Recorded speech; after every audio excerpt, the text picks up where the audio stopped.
The morning sun cast long shadows across the Mekong Delta as Lieutenant Commander Jake Morrison adjusted his radio headset. His 8-man SEAL team had been tracking a high-value Taliban commander through the dense jungle for 3 days. Intelligence suggested the target was hiding in a small village near the river, planning a major attack on coalition forces. Morrison's team consisted of America's finest warriors. Petty Officer First Class Marcus Chun handled communications, while Petty Officer Second Class David Rodriguez served as their medic. The youngest member, 19-year-old Petty Officer Third Class Tommy Sullivan, carried their heavy machine gun despite his slight frame. Each man had trained for years to reach this elite level. The village appeared peaceful as they approached through the morning mist. Wooden houses on stilts lined the muddy riverbank, with small fishing boats tied to rickety docks. Children's laughter echoed from somewhere beyond the tree line. Everything seemed normal, almost too normal for Morrison's liking. "Something feels off," whispered Sergeant First Class Alex Parker, their explosives expert, as he crouched behind a fallen log. His instincts had kept them alive through dozens of missions across Afghanistan and Iraq. Morrison nodded, studying the village through his binoculars. No fishing activity, no women hanging laundry, no elderly men sitting in the shade. The silence was unsettling. Even the birds seemed to have abandoned this stretch of jungle. Chin's voice crackled through their earpieces. "Command, this is Bravo Team. We're in position for reconnaissance. Village appears deserted, but maintaining cautious approach." "Copy that, Bravo Team. Proceed with mission parameters. Target is Priority 1, came the response from their operations center.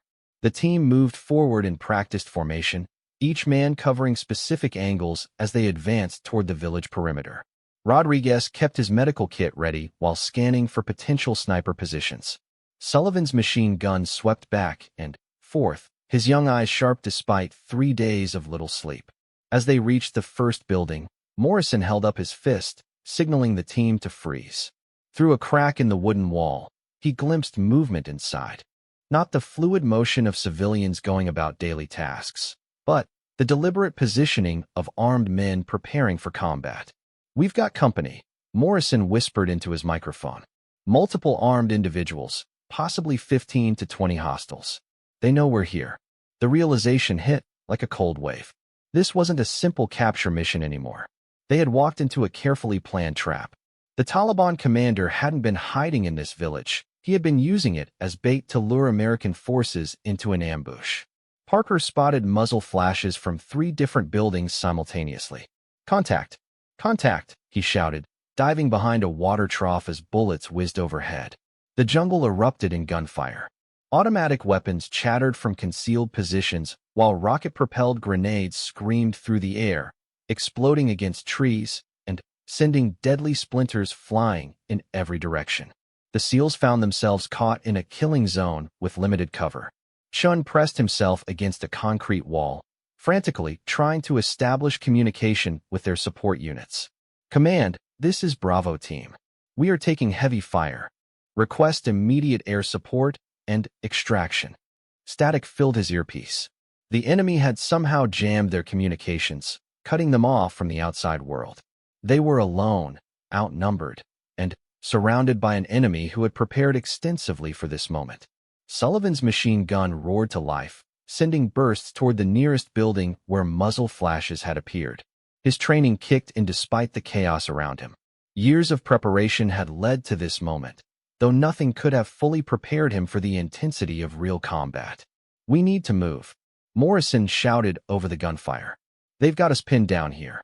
But as they attempted to retreat toward the river, more gunfire erupted from that direction. The enemy had positioned fighters on all sides, creating an inescapable box of death. Every direction they turned, bullets filled the air. Rodriguez crawled toward Parker, who had taken shrapnel in his shoulder from an exploding grenade. Blood seeped through his uniform, but the explosives expert continued returning fire with his rifle, gritting his teeth against the pain. "How bad?" Rodriguez asked, quickly examining the wound while bullets cracked overhead. "I'll live," Parker grunted. "But we need to get out of here fast. They're closing in." The enemy fighters moved with coordinated precision, advancing from multiple directions while maintaining devastating fire. These weren't typical insurgents, but well-trained soldiers who had studied American tactics and prepared specifically for this engagement. Morrison realized their situation was deteriorating rapidly. His men were brave and skilled, but they were vastly outnumbered and trapped in an expertly designed kill zone. The enemy had anticipated their every move, cutting off escape routes and communication simultaneously. Chen managed to get a brief signal through the jamming. Command, Bravo team. Heavy contact, surrounded, need immediate. The transmission cut to static again. As bullets continued to rain down from all directions, Morrison made a difficult decision. They needed to reach the river, their only possible escape route, even though enemy fighters waited there too. Staying in their current position would mean certain death as the insurgents closed their trap. On my mark, we move to the river, he commanded. Sullivan, lay down covering fire. Rodriguez, help Parker. The team prepared for what might be their final coordinated movement. Each man understood the odds they faced, but none showed hesitation. This was what they had trained for, what they had sworn to do for their country and for each other. The jungle continued to echo with gunfire as the SEALs prepared to make their desperate break for the water. The sprint to the river felt like running through hell itself. Sullivan's machine gun hammered out covering fire while his teammates bounded from cover to cover, each movement bringing them closer to the muddy riverbank. Bullets whined past their heads, some so close they could feel the heat from the projectiles. Rodriguez half-carried Parker, whose shoulder wound was bleeding more heavily now. The medic's training kept him focused despite the chaos, but he could see his teammate was weakening from blood loss. They needed medical evacuation soon, or Parker wouldn't make it home to his wife and 2 young daughters. Morrison dove behind a pile of fishing nets just as a rocket-propelled grenade exploded where he had been standing seconds earlier. Wooden debris showered down around him, and his ears rang from the concussion. Through the smoke and confusion, he could see enemy fighters advancing from the village, their weapons firing in steady, disciplined bursts. "Chun, where's that support?" Morrison shouted. The communications specialist was crouched behind an overturned boat, desperately trying different radio frequencies. "Still jammed, sir. I can't get through to anyone." The situation was becoming hopeless. Even if they reached the river, enemy fighters positioned along the opposite bank would cut them down the moment they entered the water. The Taliban had planned this ambush perfectly, accounting for every possible escape route. Sullivan reloaded his machine gun with practiced speed, his young hands steady despite the adrenaline coursing through his system. 3 days in the jungle had pushed him to his limits, but his training held firm. He had joined the SEALs to serve his country, and he wouldn't let his teammates down now. "Contact left," Parker shouted through gritted teeth, pointing toward a group of insurgents flanking their position. Even wounded, his tactical awareness remained sharp. The enemy was closing in from 3 sides now, their coordinated advance showing the kind of military precision that spoke of extensive training and preparation. These weren't ordinary Taliban fighters, but elite soldiers who had studied American special operations tactics extensively. Chen finally managed to break through the jamming for a few precious seconds. His voice crackled with desperation as he spoke into the radio. "Mayday, Mayday. This is Bravo team. We are surrounded and taking heavy casualties. Grid coordinates." Static swallowed his transmission again. Even if command had received the message, help was at least 30 minutes away. The SEALs didn't have 30 minutes. They might not have 30 seconds. Morrison assessed their dwindling options. His team was trapped between the village and the river, with enemy forces closing from multiple directions. Their ammunition was running low after 3 days of patrol, and Parker's wound was getting worse by the minute. "We're going to have to swim for it," Morrison decided. "It's our only chance." Rodriguez shook his head while applying pressure to Parker's shoulder. "He won't make it across. Blood loss is too severe. We need to find another way." But there was no other way. The enemy had anticipated every possibility, creating a perfect trap that was now snapping shut around them. Morrison could hear the insurgents calling to each other in their native language, coordinating their final assault. Sullivan's machine gun suddenly fell silent. He slapped the side of the weapon, trying to clear a jam, but precious seconds ticked by without covering fire.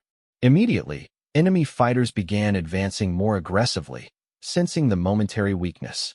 "Got it," Sullivan shouted as his weapon roared back to life, forcing the attackers to seek cover again. But their brief respite was over.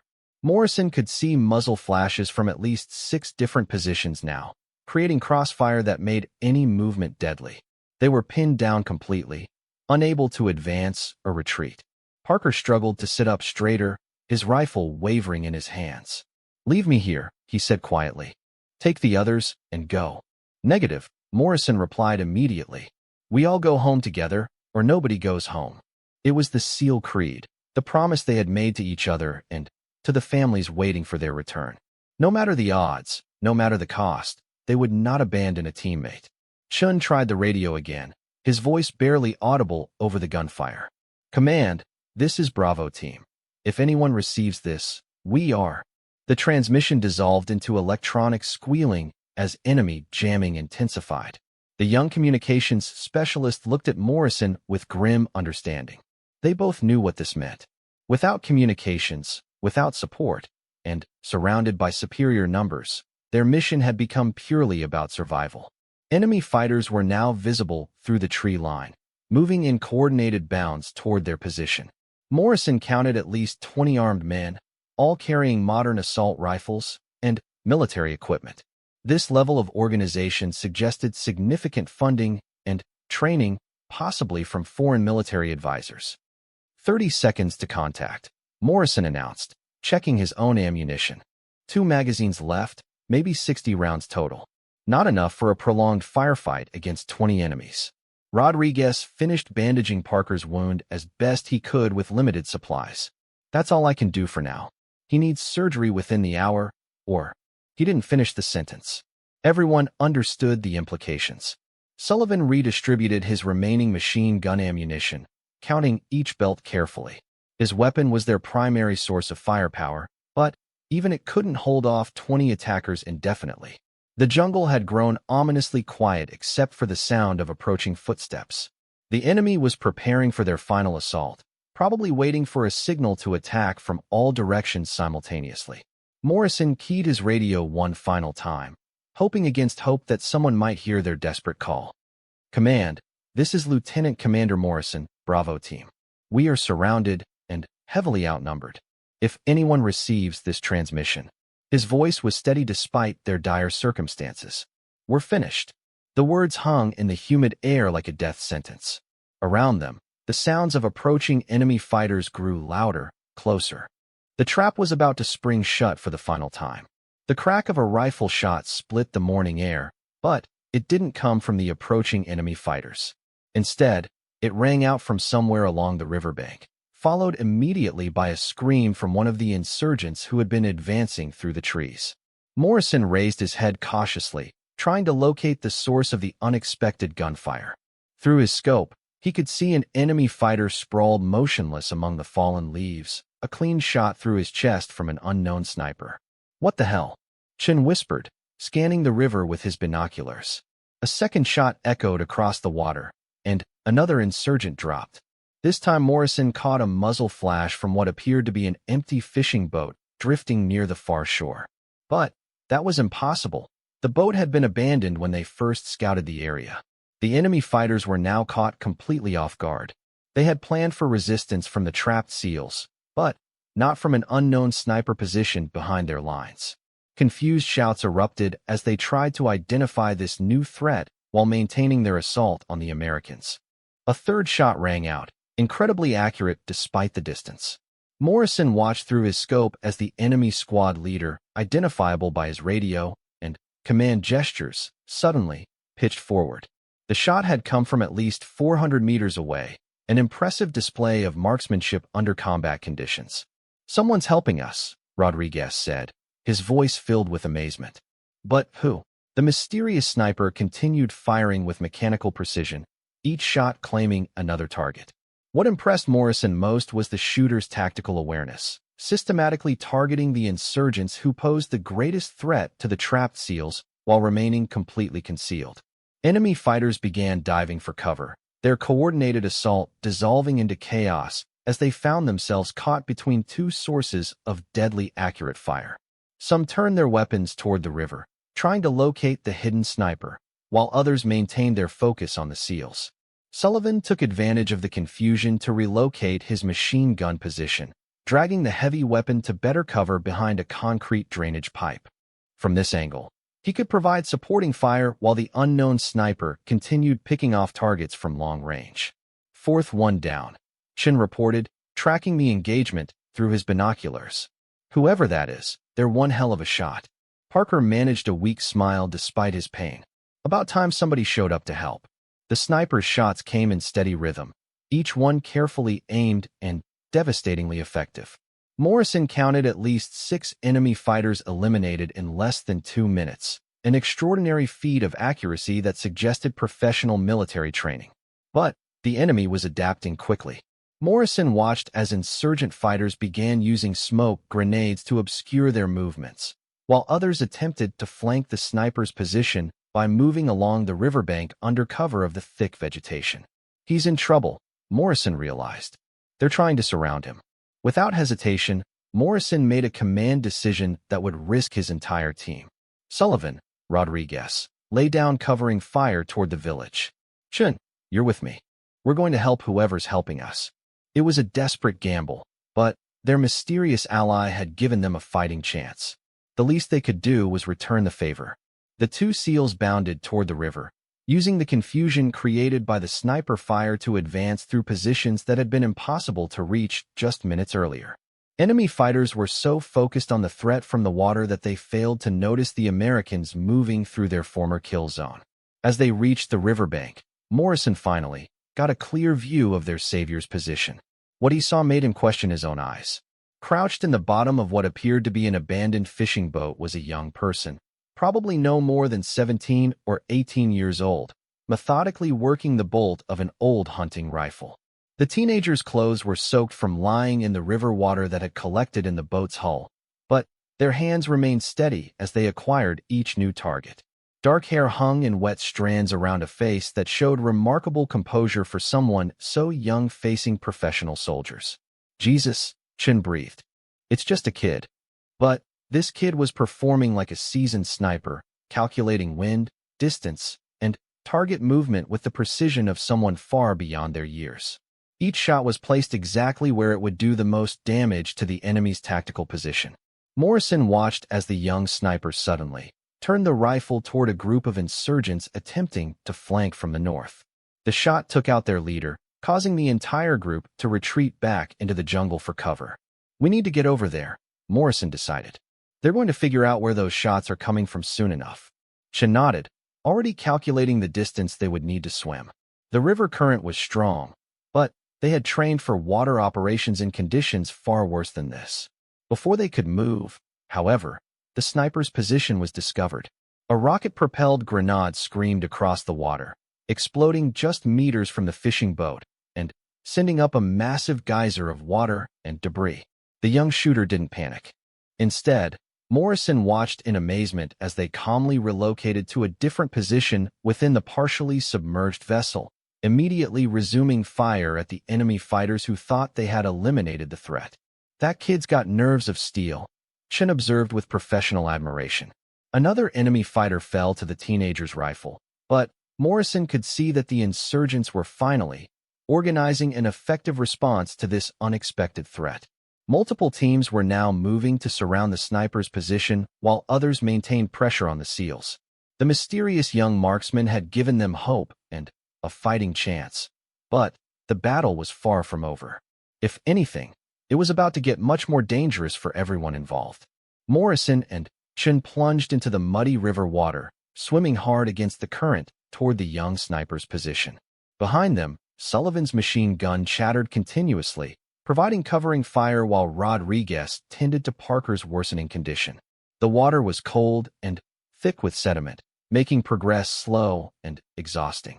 Morrison could hear bullets splitting the water around them as enemy fighters spotted their movement. But the teenagers' continued accurate fire kept most of the insurgents pinned down. As they drew closer to the fishing boat, Morrison got his first clear look at their unexpected ally. The young person couldn't be more than 16 or 17, with the lean build of someone who had grown up in difficult circumstances.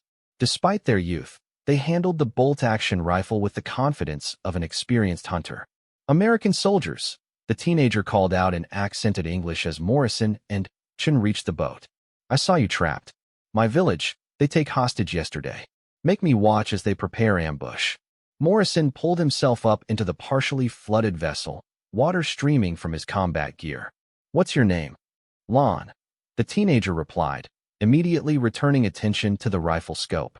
"These men, they kill my family when they come to village.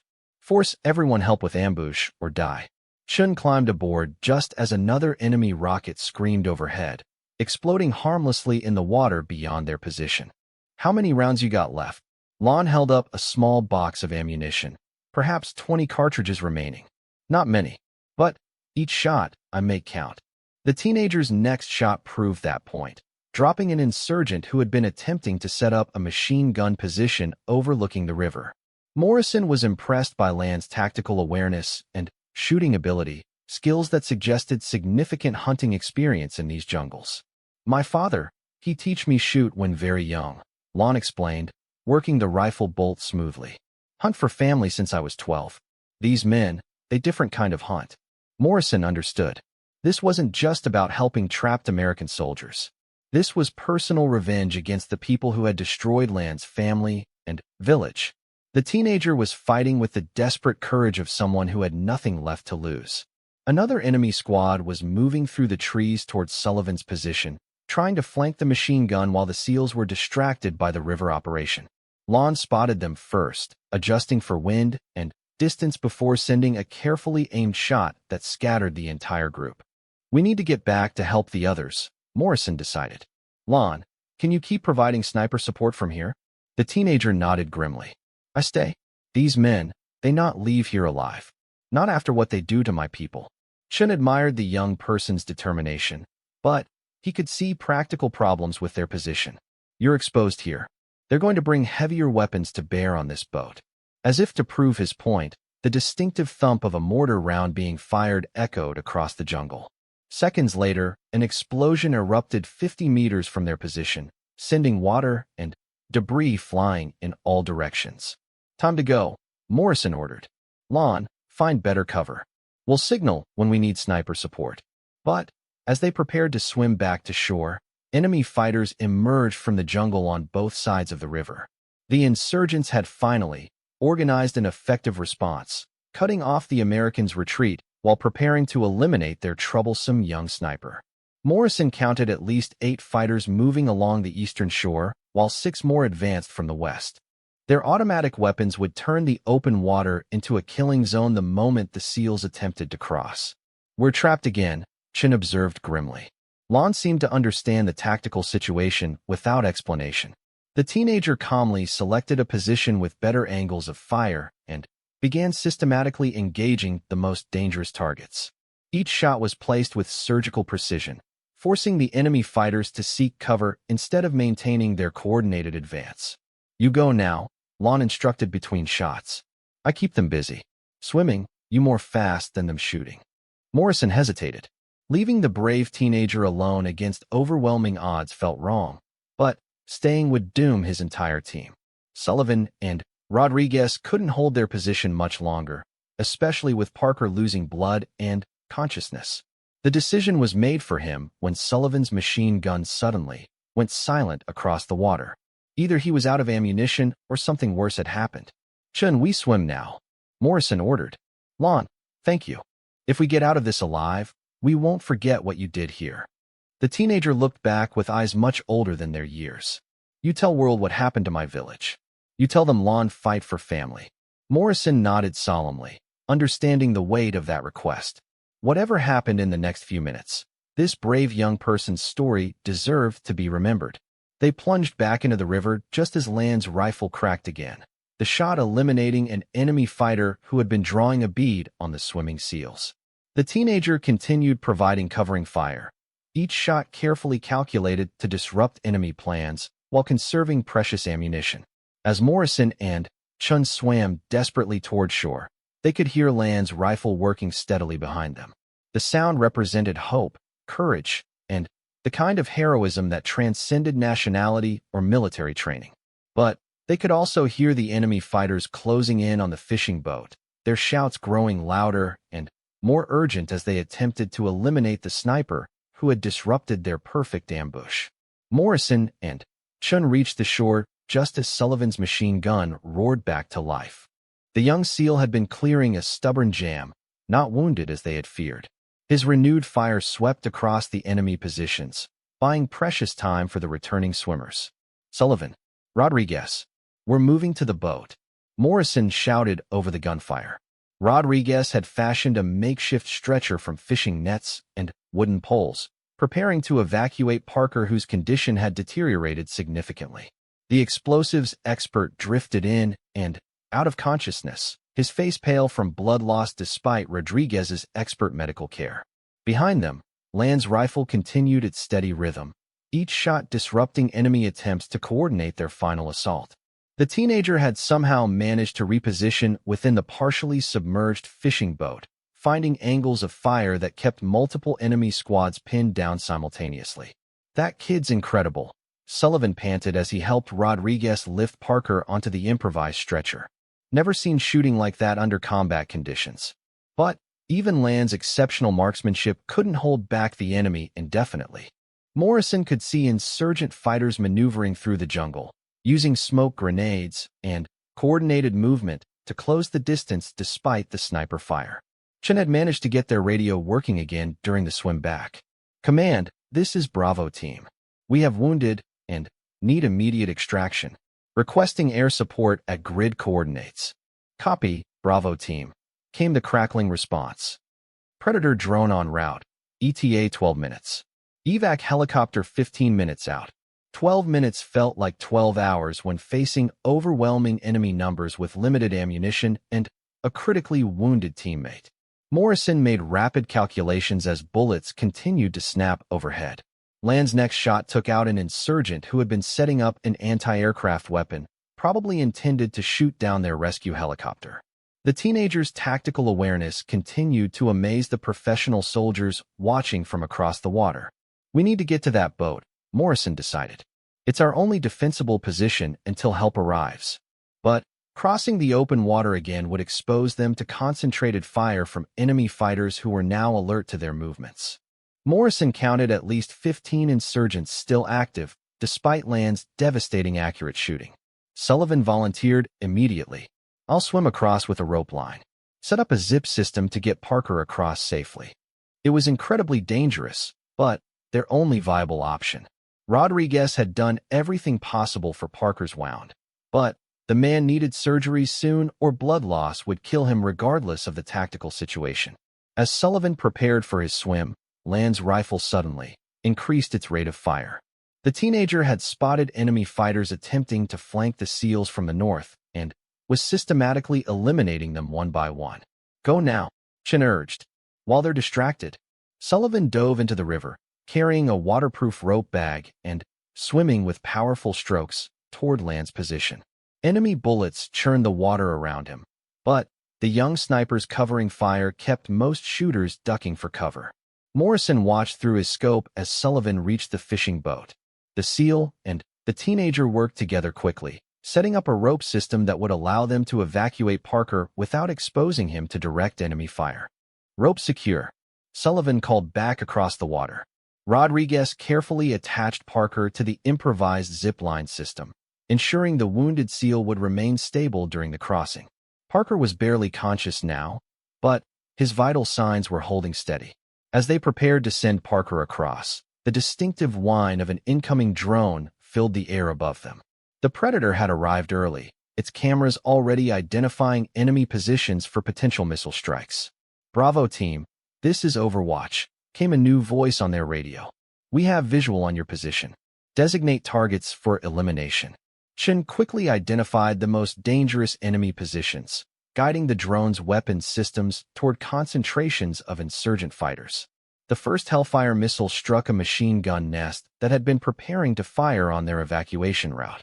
Lon continued providing sniper support even as American air power arrived overhead.